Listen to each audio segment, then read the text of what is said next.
Hello friends, welcome to Gyansheel education. मेरे प्यारे दोस्तों, एसएससी सीजीएल 2017 का नोटिफिकेशन आ चुका है। सबसे पहले मैं आपको इस एग्ज़ाम के बारे में बताऊंगा और मैं एक एक करके सारी इन्फॉर्मेशन दूंगा। एग्ज़ाम पैटर्न कैसा होगा, कौन कौन सी नई पोस्ट ऐड हुई है, उन एक एक पोस्ट के बारे में आपको डिटेल में बताऊंगा। एलिजिबिलिटी कंडीशंस क्या होंगी और एक छोटा सा पैटर्न में चेंज हुआ है वो भी मैं आपको बताऊँगा। तो शुरू करते हैं। सबसे पहले मैं बेसिक बात आपको बता दूं कि ये एग्ज़ाम है क्या। स्टाफ सिलेक्शन कमीशन एक एग्ज़ाम कंडक्ट करता है, इसका नाम है कंबाइंड ग्रेजुएट लेवल एग्जामिनेशन। इसका मतलब ये जो मिनिमम क्वालिफिकेशन, एजुकेशनल क्वालिफिकेशन आपको चाहिए वो ग्रेजुएशन है। ओके।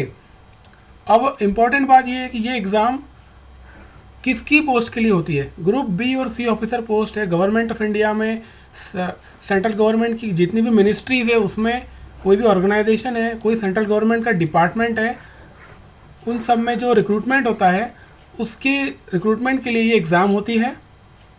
सो फ्रेंड्स, इस एग्ज़ाम से जितनी भी पोस्ट के लिए रिक्रूटमेंट होता है उनमें से लगभग सभी के लिए मैंने वीडियो बना दिया अलग से। आप यूट्यूब में जा कर के ज्ञानशील एजुकेशन टाइप कीजिएगा, आपको वो सारे वीडियो मिल जाएंगे कि एक पोस्ट के ऊपर मैंने डिटेल में इन्फॉर्मेशन दी है कि किसी भी पोस्ट की क्या प्रोफाइल है, कैसा काम करना होता है, करियर कैसा होता है, क्या क्या फिजिकल स्टैंडर्ड्स हैं, उसकी एलिजिबिलिटी कंडीशन, एक एक के ऊपर मैंने लगभग सारी पोस्ट के ऊपर वीडियो बना दिया अलग से। आप मेरे चैनल पे देख लीजिएगा। इस वीडियो में मैं सिर्फ और सिर्फ वो पोस्ट के बारे में बताऊंगा जो नई पोस्ट ऐड हुई है। ओके। तो देखिए, दो पोस्ट, इंपॉर्टेंट पोस्ट ऐड हुई है इस बार इस नोटिफिकेशन में। पहली वाली है असिस्टेंट अकाउंट ऑफिसर, ये सीएजी के अंडर में आती है। ग्रुप बी गजेटेड ऑफिसर की पोस्ट है, 4800 ग्रेड पे है। इसकी एज लिमिट 30 ईयर्स है। जैसे कि असिस्टेंट ऑडिट ऑफिसर की जो पोस्ट थी, सिमिलर पोस्ट है वैसी।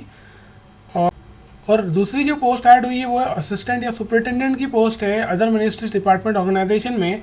4200 ग्रेड पे की पोस्ट है, ग्रुप बी ऑफिसर पोस्ट है। इस पोस्ट की जो एज लिमिट है वो भी 30 ईयर्स है। तो ये दो पोस्ट इंपॉर्टेंट पोस्ट है जो ऐड हुई है इस बार इस नोटिफिकेशन में। और इसके अलावा मैं आपको बताता हूँ कि कौन कौन सी पोस्ट की एज लिमिट 30 ईयर्स की गई है।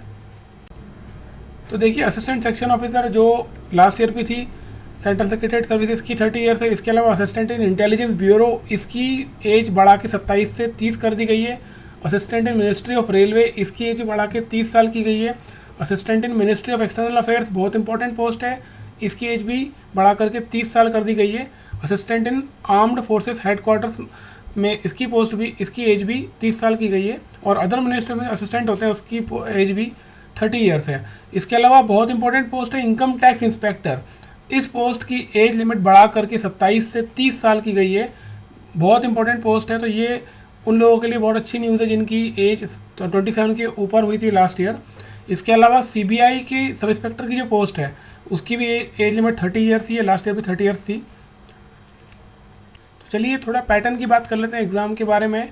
ये जो पोस्ट एग्ज़ाम होती है, जिस पोस्ट के लिए होती है, central government civilian employee post के लिए होती है, जो गवर्नमेंट ऑफ इंडिया में ऑफिसर होते हैं उनके लिए। और जो पोस्टिंग आपकी होती है वो उसमें ऑल जितने भी डिपार्टमेंट्स हैं, मिनिस्ट्री है गवर्नमेंट ऑफ इंडिया भारत सरकार के अंडर में, उन सब में पोस्टिंग होती है। एलिजिबिलिटी कंडीशंस जो होती है, सबसे इंपॉर्टेंट है नेशनलिटी आपकी होना चाहिए। और एजुकेशनल क्वालिफिकेशंस कुछ पर्टिकुलर पोस्ट के लिए अलग अलग होती है। फिजिकल स्टैंडर्ड जैसे सीबीआई के लिए अलग होगा, excise inspector, preventive officer, examiner के लिए अलग होता है, एनआईए की सब इंस्पेक्टर के लिए अलग होता है। इन सब के मैंने आपको बताया अभी कि मैंने वीडियो बना दिए हैं अलग अलग, सबके फिजिकल स्टैंडर्ड्स में मैंने बताए हैं, क्लियरली अच्छी तरह से एक्सप्लेन किया है। आप प्लीज़ उन वीडियो को देख लीजिए, आपको समझ में आ जाएगा किसके लिए क्या स्टैंडर्ड्स रिक्वायर्ड है। एजुकेशनल क्वालिफिकेशन जैसे मैंने आपको बताया, कंबाइंड ग्रेजुएट लेवल एग्जाम का नाम है, तो graduation is the minimum required qualification, educational qualification. इस एग्ज़ाम का जो पैटर्न है आप समझ लीजिए इंपॉर्टेंट क्या है। 4 फेज में एग्ज़ाम होती है, tier 1, tier 2, tier 3, tier 4। Okay.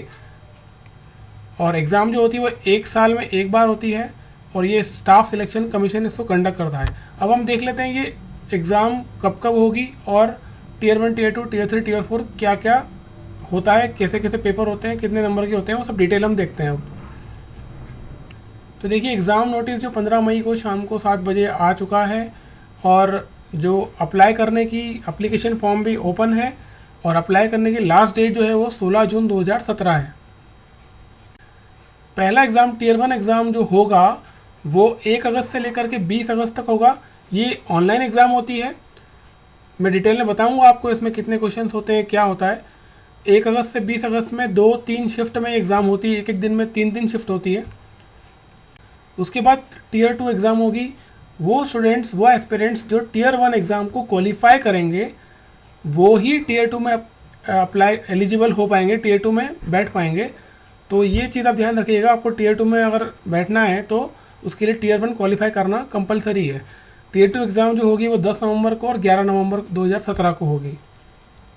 फिर उसके बाद जो कैंडिडेट्स टीयर 2 को क्वालिफाई करेंगे वो डिस्क्रिप्टिव एग्ज़ाम, ये रिटन एग्ज़ाम होती है, उसके लिए एलिजिबल होंगे। डिस्क्रिप्टिव एग्ज़ाम होगी 21 जनवरी 2018 को। डिस्क्रिप्टिव एग्ज़ाम में क्या होता है, ऐसे राइटिंग और लेटर राइटिंग होती है। ये रिटन पेपर होता है 1 घंटे का, वो उसके बारे में मैं आपको डिटेल में बताऊंगा अभी। और उसके बाद फाइनली टीयर 4 में स्किल टेस्ट होता है आपका, टाइपिंग टेस्ट या कुछ पर्टिकुलर पोस्ट के लिए आपका कंप्यूटर प्रोफिशिएंसी टेस्ट होता है। ये क्वालिफाइंग होता है, इसके मार्क्स ऐड नहीं होते इसमें, इसके बारे में भी हम डिटेल में देखेंगे। फाइनल टेस्ट होता है ये, इसमें डॉक्यूमेंट वेरिफिकेशन भी होता है, आपकी जो एजुकेशन क्वालिफिकेशन रिक्वायर्ड है उसको आप फुलफ़िल करते हैं कि नहीं करते हैं, उसको डॉक्यूमेंट से वेरीफाई किया जाएगा, आपकी मार्कशीट से, आपकी ग्रेजुएशन की मार्कशीट से इसको वेरीफाई किया जाएगा। सो ये है लास्ट फेज़। एग्ज़ाम जो आपको फॉर्म भरना है वो 100 रुपये का फॉर्म आएगा फॉर जनरल कैटेगरीज, और अप्लाई करने के लिए ssconline.nic.in इस वेबसाइट पर जाकर के आप जाएंगे तो आपको लिंक मिल जाएगी, वहाँ पर जाके आपको पूरा फॉर्म फिल करना है और एग्ज़ाम के लिए अप्लाई करना है। एक रजिस्ट्रेशन नंबर आपके लिए जनरेट हो जाएगा, वो आपका रजिस्ट्रेशन नंबर होगा, उसके अकॉर्डिंग आपको एग्ज़ाम होने के 2 हफ्ते या 1 हफ्ते पहले आपके लिए रोल नंबर या एडमिट कार्ड आ जाएगा, वो भी ऑनलाइन ही आएगा। तो चलिए हम एक एक करके एग्ज़ाम के एक एक स्टेजेस के बारे में समझ लेते हैं। स्टार्ट करते हैं टीयर 1 से। टीयर 1 एग्ज़ाम आपकी 1 अगस्त से लेकर के 20 अगस्त के बीच में कभी भी हो सकती है। ये मैंने बताया कि एक ऑब्जेक्टिव एग्ज़ाम होगी, ऑनलाइन कंडक्ट होती है। और इस एग्ज़ाम में क्या क्या होता है देख लीजिए। सब्जेक्ट कौन कौन से होते हैं, जनरल इंटेलिजेंस और रीजनिंग एक सब्जेक्ट होता है, दूसरा जनरल अवेयरनेस होता है, तीसरा क्वांटिटेटिव एप्टीट्यूड होता है जिसमें मैथ से क्वेश्चन भी आते हैं, और चौथा होता है इंग्लिश कॉम्प्रहेंशन, मतलब एक जनरल इंग्लिश का पेपर होगा। और नंबर ऑफ़ क्वेश्चंस जो है इसमें 25 क्वेश्चंस होंगे, और उनके जो मार्क्स होंगे टोटल वो 50-50 मार्क्स होंगे। सो ऑल इन ऑल अगर देखेंगे आप तो टोटल 100 सवाल पूछे जाएंगे और 200 नंबर के होंगे। ये जो पेपर होगा ये 60 मिनट्स का पेपर होगा। ये ही एक पैटर्न जो चेंज हुआ इस साल। देखिए बहुत लोगों को शायद ये ध्यान नहीं गया है या किसी ने ध्यान दिया नहीं। लास्ट ईयर जो हुआ था वो 75 मिनट्स का पेपर हुआ था और उस वजह से कट ऑफ काफ़ी ऊपर गया था। आपको बता दूं ये जो 60 मिनट्स हुआ ये बहुत बड़ा गेम चेंजर होने वाला अपने आप में, क्योंकि इससे कंपटीशन और टफ होगा। जो जितनी मेहनत करेगा उसका उतना ही ज़्यादा स्कोर आएगा टीयर 1 में, क्योंकि 100 क्वेश्चंस 1 घंटे में सॉल्व करना बहुत मुश्किल होता है। जितना मेरा एक्सपीरियंस है, ऑब्जेक्टिव ऑनलाइन जो एग्ज़ाम होती है 1 घंटे की जितनी भी एग्ज़ाम होती है उसमें आपको शुरू में समझने में बहुत समय लग जाता है, 5-7-10 मिनट तो ऐसे ही निकल जाते हैं। तो बहुत ज़्यादा चेंज आएगा इससे। ये टीयर 1 का पूरा पैटर्न है। इसमें 4 पेपर होते हैं, 100 क्वेश्चंस आएंगे, 200 नंबर के, 1 घंटे का पेपर है। फिर जब आप टीयर 1 एग्ज़ाम क्वालिफाई कर जाएंगे, उसका एक प्रॉपर कट ऑफ आएगा, उसको क्वालिफाई कर जाएंगे तब आप टीयर 2 के लिए एलिजिबल हो जाएंगे। और टीयर 2 भी ऑनलाइन एग्ज़ाम होती है, ऑब्जेक्टिव टाइप क्वेश्चंस आते हैं, और इसमें जो सब्जेक्ट और क्वेश्चंस और मार्क्स होते हैं वो देख लेते हैं। क्वांटिटेटिव एबिलिटीज़ मतलब मैथ्स और क्वांटिटेटिव एप्टीट्यूड के क्वेश्चंस आते हैं, 100 क्वेश्चंस आएंगे और 200 मार्क्स का होगा। ये पहला पेपर होगा आपका, ये भी 2 घंटे का पेपर होता है। और सेकंड जो पेपर होगा आपका इंग्लिश लैंग्वेज एंड कॉम्प्रहेंशन, इसमें 200 क्वेश्चंस 200 मार्क्स के आएंगे, इसको भी 2 घंटे में सॉल्व करना है। ये दोनों पेपर तो आपके लिए कंपलसरी है, ये जितने भी बच्चे एलिजिबल होंगे जो टीयर 2 के लिए वो सबको देना है। लेकिन जो स्टैटिस्टिकल ऑफिसर की पोस्ट के लिए अप्लाई कर रहे हैं उनको स्टैटिस्टिक्स का पेपर भी देना होगा। वो 100 क्वेश्चंस का पेपर होगा जिसके 200 मार्क्स होंगे। और जो स्टूडेंट्स असिस्टेंट ऑडिट ऑफिसर और असिस्टेंट अकाउंट्स ऑफिसर की पोस्ट के लिए अप्लाई करना चाहते हैं उनको जनरल स्टडीज़ का एक फाइनेंस और इकोनॉमिक्स का पेपर देना होगा, 100 क्वेश्चंस का, 200 मार्क्स का। तो ये 4 पेपर होते हैं टीयर 2 में। इसमें से फर्स्ट और सेकंड पेपर तो आपको देना ही है, लेकिन थर्ड और फोर्थ पेपर आपको तभी देना है जब आपको स्टैटिस्टिकल ऑफिसर या अकाउंट्स ऑफिसर या ऑडिट ऑफिसर की पोस्ट को आपको फिल करना है। देखिए बहुत से बच्चों का ये डाउट होता है कि अगर हम फाइनेंस इकोनॉमिक्स के पेपर में अगर क्वालिफाई नहीं कर पाए या कम नंबर आए तो बाकी पोस्ट का क्या होगा? आप बाकी पोस्ट के लिए एलिजिबल रहेंगे, भले ही आपको स्टैटिस्टिक्स में कम नंबर आए, चाहे आप स्टैटिस्टिक्स या फाइनेंस इकोनॉमिक्स का पेपर दे ही ना, आप सिर्फ और सिर्फ वो पोस्ट के लिए एलिजिबल नहीं है ऑडिट ऑफिसर की, बाकी सारी पोस्ट के लिए आप एलिजिबल हैं। ओके, तो ये 2-2 घंटे के पेपर होते हैं, 4 पेपर, जिसमें से शुरू के 2 पेपर जो हैं वो कंपलसरी हैं। इंग्लिश के पेपर में हर एक क्वेश्चन के लिए +1 आपको 1 नंबर मिलेगा सही आंसर के लिए, और -0.25 इनकरेक्ट आंसर के लिए। और बाकी के जो तीनों पेपर हैं, मैथ्स का, स्टैटिस्टिक्स और फाइनेंस का, हर एक सही क्वेश्चन के लिए आपको +2 होगा, और नेगेटिव मार्किंग होगी, 0.5 माइनस होंगे इनकरेक्ट आंसर के लिए।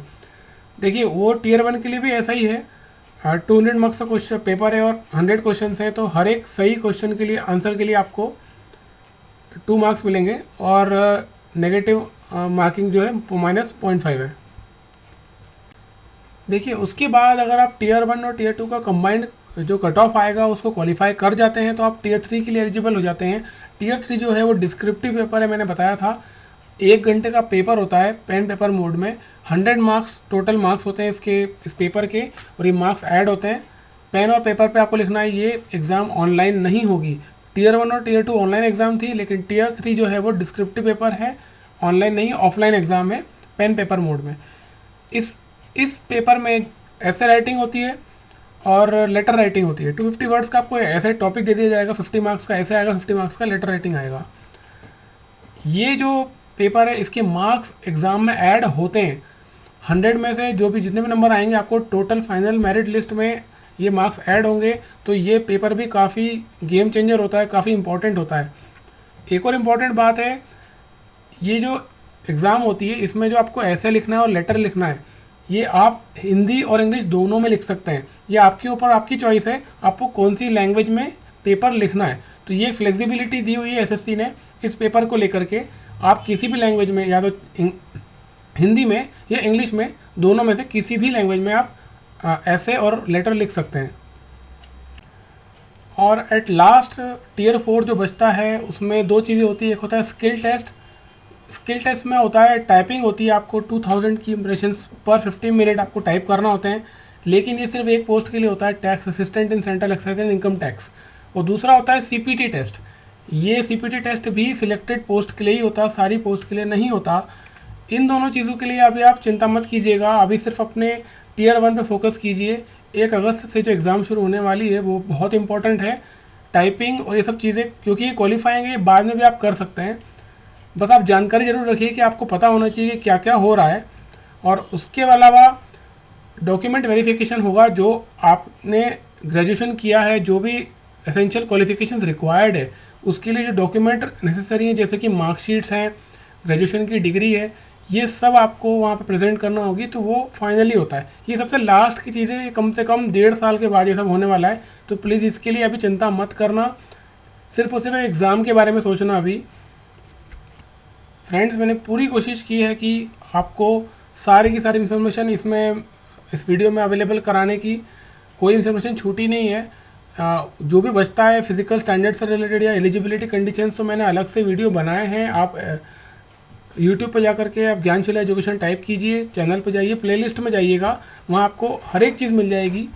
एग्ज़ाम की प्रिपरेशन और स्ट्रेटजी क्या होना चाहिए, क्या एग्ज़ाम का आपका आगे की स्ट्रेटजी होना चाहिए, उसके बारे में मैं आपको और बता दूंगा। प्रिपरेशन के लिए तैयार रहिए अच्छे से, और मेहनत करने के लिए तैयार रहिए।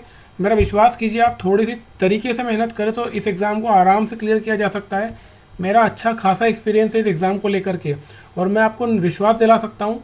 मैं बस स्ट्रेटजी आपको 2-3 दिन में बता दूंगा, कैसे तैयारी करना है, क्या सोर्सेस उठाना है। आप अपने आप को प्रिपेयर कीजिए इस एग्ज़ाम की तैयारी करने के लिए, मेहनत करने के लिए प्रिपेयर कर लीजिए। बस जितना हो सकेगा स्टडी मटेरियल भी मैं आपको प्रोवाइड करवा दूंगा, जितना मुझसे बनेगा, मैथ से और रीजनिंग से रिलेटेड, इंग्लिश से रिलेटेड। और अगर ये वीडियो आपको अच्छा लगा तो प्लीज़ इसे लाइक कर दें और चैनल को सब्सक्राइब करें। Thank you so much.